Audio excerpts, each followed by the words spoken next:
Jesus warns his disciples, reading from John the 16th chapter, verses 1 through 33.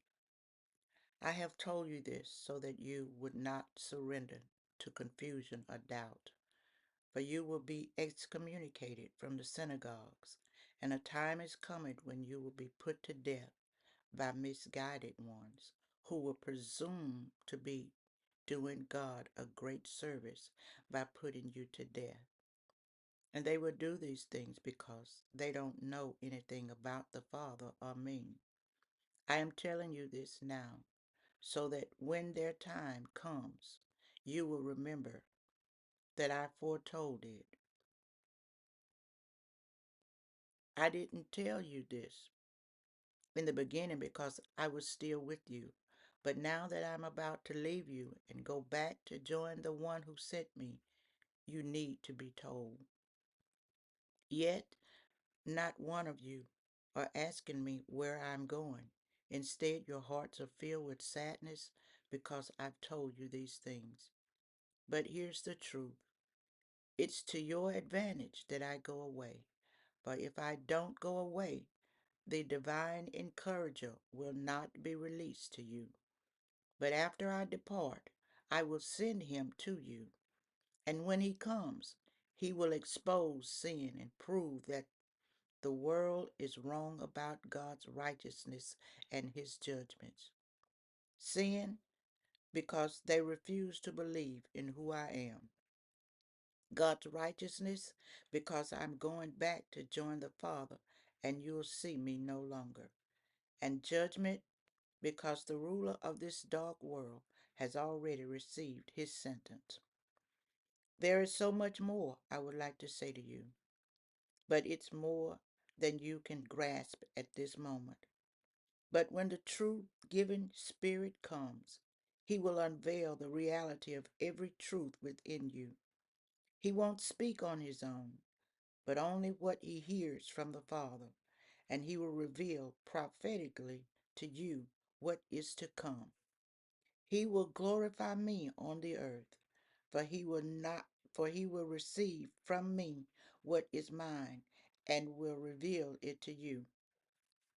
Everything that belongs to the Father belongs to me. That's why I say that the divine encourager will receive what is mine and reveal it to you. Soon you won't see me any longer, but then, after a little while, you will see me in a new way. Some of the disciples asked each other, what does he mean? Soon you won't see me, and a little while after that, and you will see me in a new way. And what does he mean? Because I'm going to my Father. So they kept on repeating, what's the meaning of a little while?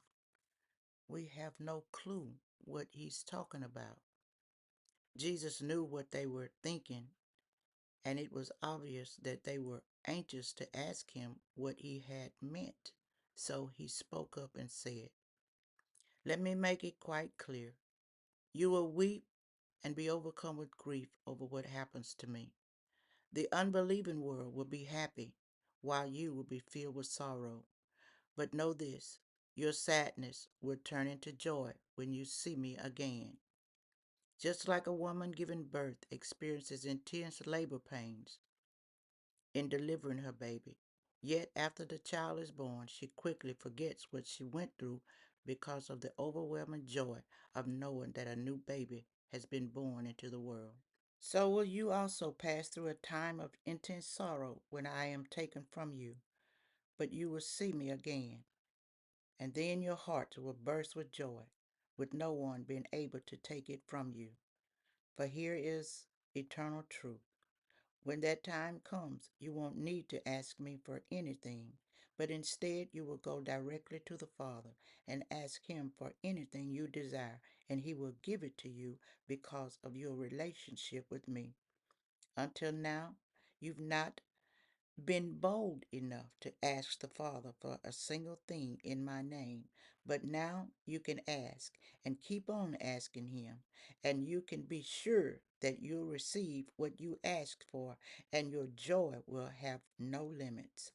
I have spoken to you using figuratively language, but the time is coming when I will no longer teach you with veiled speech, but I will teach you about the Father with your eyes unveiled. And I will not need to ask the Father on your behalf, for you'll ask him directly because of your new relationship with me. For the Father tenderly loves you because you love me and believe that I've come from God. I came to you, sent from the Father's presence, and I entered into the created world. And now I will leave this world and return to the Father's side. His disciples said, "At last you are speaking to us clearly and not using veiled speech and metaphors. Now we understand that you know everything there is to know, and we don't need to question you further. And everything you've taught us convinces us that you have come directly from God." Jesus replied, "Now you finally believe in me, and the time has come when you will all be scattered, and each of you will go your own way, leaving me alone. Yet I am never alone, for the Father is always with me. And everything I've taught you is so that the peace which is in me will be in you and will give you great confidence as you rest in me. For in this unbelieving world you will experience trouble and sorrows, but you must be courageous, for I have conquered the world."